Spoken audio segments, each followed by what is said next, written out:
Okay, so sorry about Thursday. You know, kids get sick, stuff happens. Hopefully the videos were okay. If you have questions, feel free to let me know. Of course, I'm happy to go through them. So today we're going to kind of wrap up this review-ish of some of like the ideas of the central dogma, right? So last Tuesday we quickly went over the ideas of transcription and replication. And then in the videos on Thursday, we were able to more slowly go through the big ideas of translation, right? So today we're going to wrap up with what's arguably the most relevant part for this class, which is the regulation of gene expression. And we're going to start in prokaryotes. We'll look at some representative systems and kind of talk about the ideas and the themes that are pervasive throughout all gene regulation strategies. And then we'll kind of move into eukaryotes, which are inherently more complicated. So we'll just touch on a couple of the representative mechanisms, representative strategies that we see in eukaryotic systems. Okay, so um, if you care, these are the things we're gonna touch on today. So we're gonna start by thinking pretty critically about types of regulation. Okay, so it really boils down to two categories. There's transcriptional regulation and post-transcriptional regulation, right? So gene expression starts at the level of transcription, and then it proceeds, right? So the mRNA is made, the mRNA is then used to code, like as the code for protein synthesis. So we can either prevent or activate transcription, which is absolutely a very effective form of regulation of gene expression, or if the mRNA has already been made, then we can think about ways to prevent translation or activate translation from the mRNA, right? So we have these two different levels of regulation. Okay, and I say in prokaryotes, but this also applies for eukaryotes as well. Okay, it boils down to at the transcriptional level, it boils down to either repressors or activators. And this level of regulation really is the most efficient for the cell, right? If you think about um, how evolution can happen to maximize efficiency, preventing the expression of mRNA, preventing the synthesis of mRNA is energetically the most efficient way for the cell to control whether genes are expressed or not, right? Because making mRNA costs a lot of energy. Each nucleic acid that goes onto mRNA costs the equivalent of 1 ATP. So it's quite energetically costly to make the mRNA, but overall, this clearly has benefit for the cell. So if we can prevent transcription when we don't need a gene to be expressed, then that's the most efficient way of controlling gene expression. And repressors are proteins that bind to DNA that prevent transcription. Activators, on the other hand, are the opposite. Activators are proteins that bind to the DNA, often forming a complex that will then increase RNA polymerase activity. And usually it happens through increasing the binding affinity of RNA polymerase for your DNA template, right? So they increase the affinity for the promoter. Post-transcriptional regulation happens, as the name suggests, after transcription has already occurred. We're going to explore two different types in prokaryotes, attenuation and riboswitches. Okay, attenuation is a prokaryotic only system because it relies on the fact that transcription and translation happen on the same piece of RNA, right? So as mRNA is being transcribed, the ribosome binds to that mRNA and actively produces protein on the same piece of RNA. Attenuation relies on that synergistic mechanism. Riboswitches also happen in eukaryotes quite frequently. Okay, so let's explore some of these. Let's dig a little bit deeper. Okay, we're going to use the lac operon, a really common example, as our kind of reference point. So the idea with the lac operon is that E. coli and most bacteria can use lactose as an energy source, right? Lactose, as hopefully you remember, it's a disaccharide that contains a galactose unit and a glucose unit. To be able to be used for energy, this glycosidic bond has to be hydrolyzed, giving us galactose and glucose. The glucose can then proceed into glycolysis, the galactose can be converted to glucose, and then proceed through glycolysis. But for this to happen, we need the enzyme beta-galactosidase to be active to hydrolyze this bond to give us individual sugar units. Okay, this is the idea of lactose metabolism. Okay, there's absolutely no reason to waste cellular energy to make this enzyme beta-galactosidase if there's no lactose around, right? E. coli doesn't naturally grow in a environment that has a lot of lactose, so it's usually not necessary to express this gene.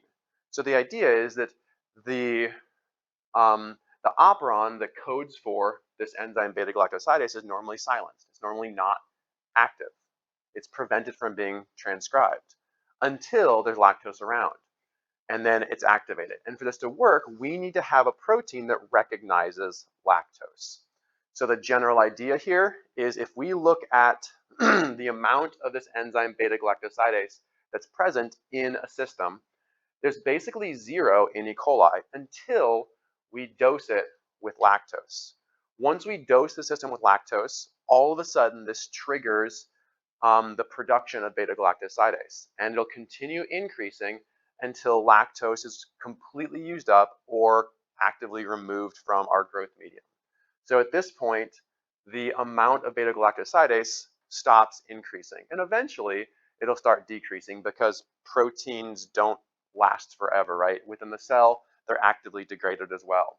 So eventually this would slowly start degrading, but while it's here, it will actively convert our lactose into galactose and glucose, two metabolizable monosaccharides. So how does this work? And y'all talked about this with Dr. Hurlbert, right? Has everybody seen this before? Okay, so we'll go through this reasonably quickly. So the idea here is pretty simple, is in this operon, we have several structural genes, one of which is the beta-galactosidase. We won't talk about the other ones. One of these is the beta-galactosidase, okay? We have a couple different control sites. P is the promoter. This is the region that RNA polymerase binds to. O is the operator. This is the region that our regulatory protein, the LAC repressor, will recognize and bind to. And note here that they are adjacent. They are right beside each other. Okay. In addition, you have this regulatory gene, which is not under control of the control site. So it's part of the operon.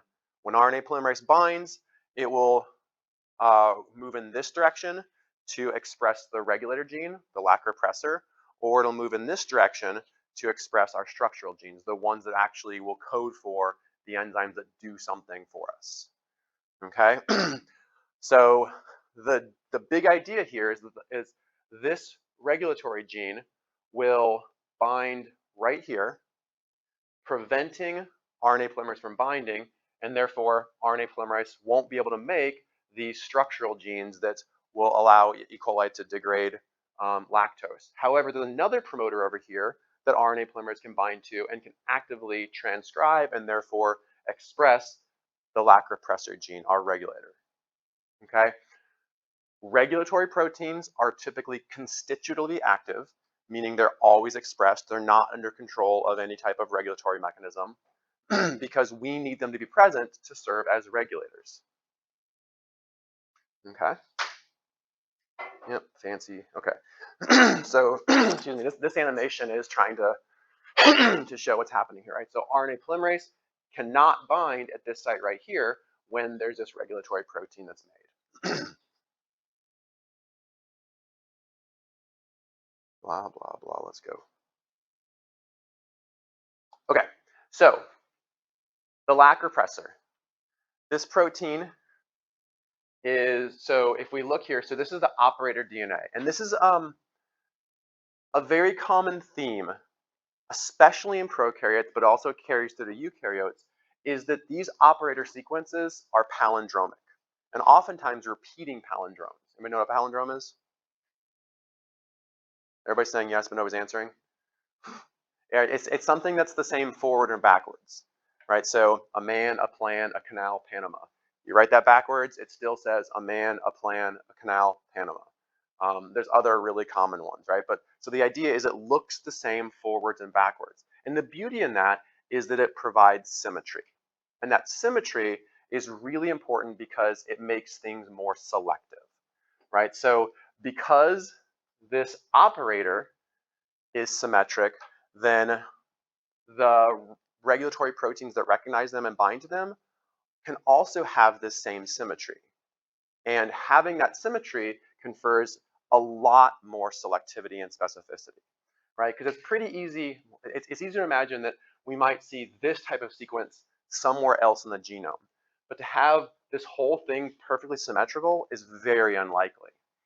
So the regulatory proteins are often commonly symmetrical as well. So they're usually symmetrical dimers, okay, at least dimers.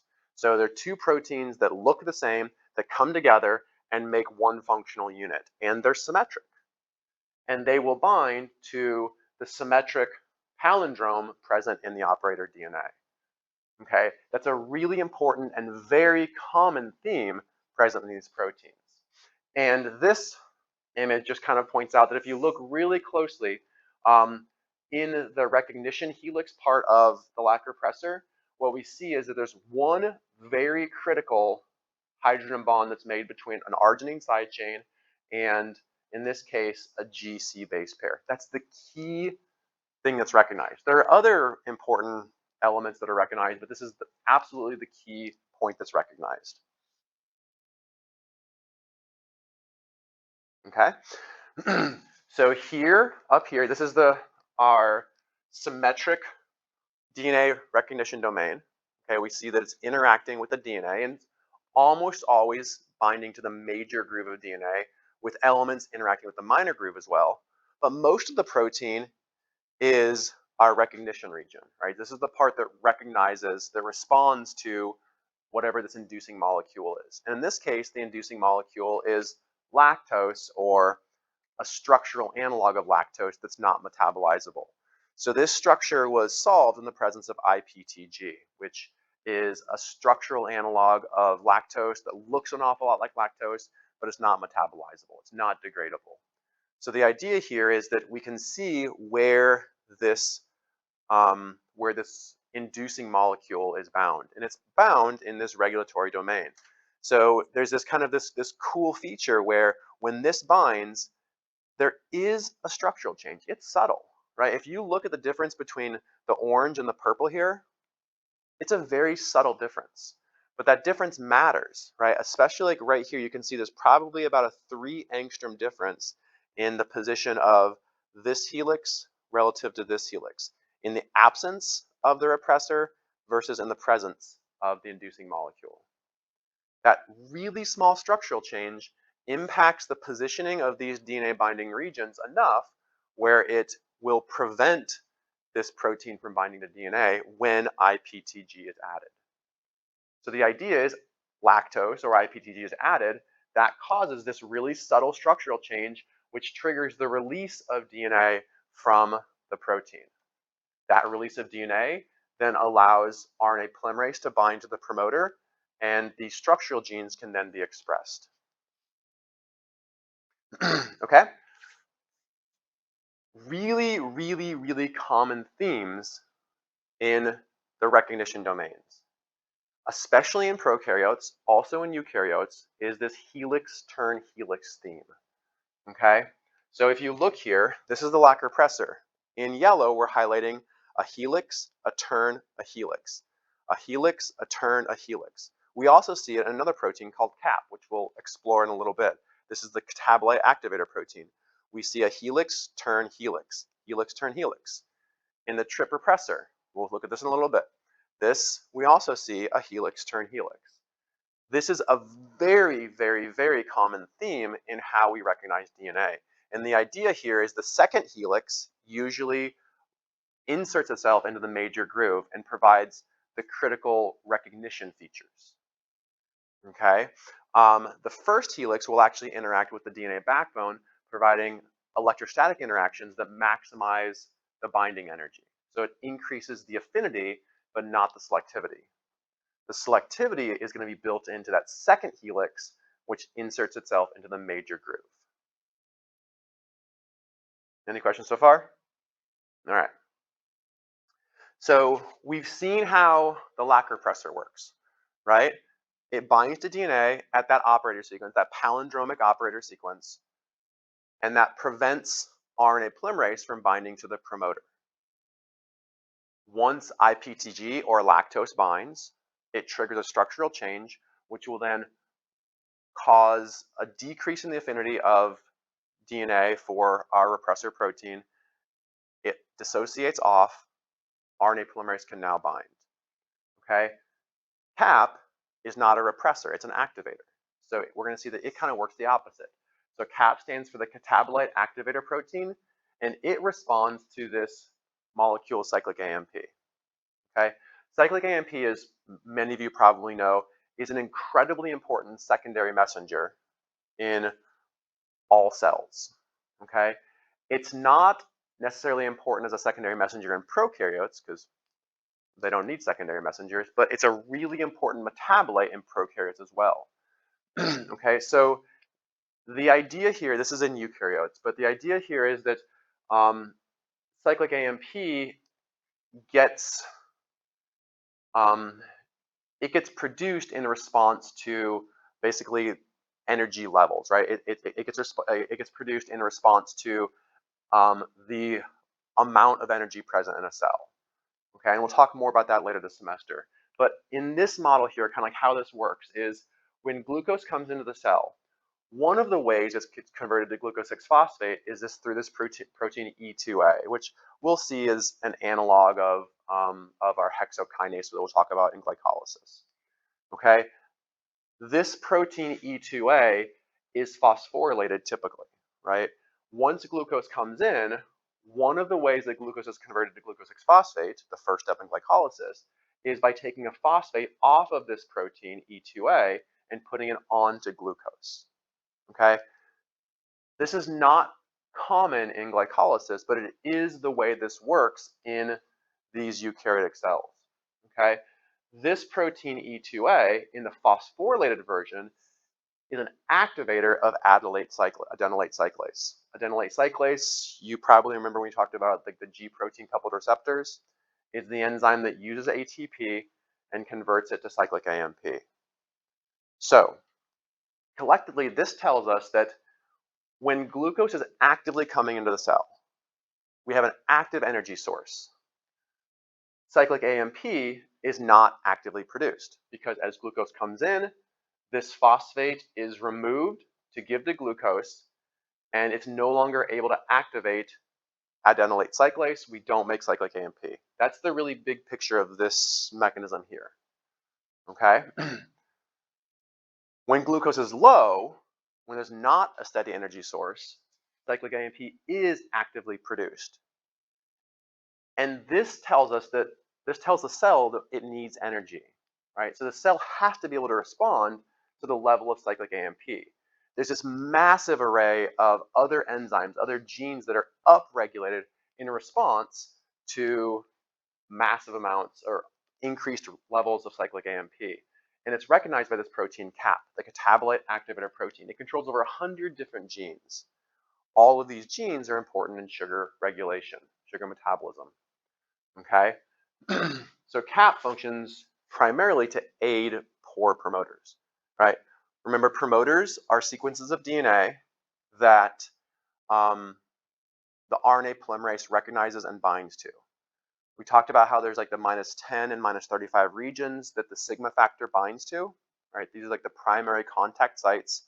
And if those sequences aren't good, right? If they don't like match up to what the sigma factor is looking for, then we call that a poor promoter. We get poor gene expression, poor initiation of transcription. So this protein CAP will increase the affinity of RNA polymerase for these poor promoters. Okay, and the idea here is that it does so by recognizing and binding to the alpha subunit of RNA polymerase. Remember, RNA polymerase, the beta and the beta prime ones are the ones that make that, like the claw. The sigma factor is the one that makes the primary contact with the promoter regions, the -10 and -35. We also then had the alpha and the omega subunits. And last Tuesday, we talked about how those subunits are important for regulation. Here's one example. The alpha subunit will interact with the catabolite activator protein when cyclic AMP is there. And that will then make an interaction with the up elements, those nucleic acids, like 40 to 60 nucleic acids downstream from the start site, okay, increasing the affinity of this whole promoter for RNA polymerase, therefore activating transcription. Okay, if we look a little more closely, what we see here is, so in blue, we're looking at the catabolite activator protein. Okay, we notice here, first things first, here is that great helix turn helix domain, and this is actually called a winged helix turn helix. We have this beta turn here, right? So this beta sheet. This inserts itself into the minor groove, making even stronger interactions with the DNA. We have our helix inserted into the major groove, the other helix interacting with the phosphodiester backbone. So here's the helix turn helix we talked about. Okay, we also see it over here, symmetrical dimer. And then this part of CAP will actually interact with the alpha subunit of RNA polymerase. The alpha subunit is making contacts with these up elements, which if this is the minus, right, so if these are the regions that are up here, right, so further away from that transcription start site. Making strong contacts, which then interacts with CAP, overall increasing the affinity of RNA polymerase for our promoter region. It activates transcription by increasing the ability of RNA polymerase to bind to the promoter. All right, so take a few minutes here, work through the first several questions on your activity, which focus on these ideas.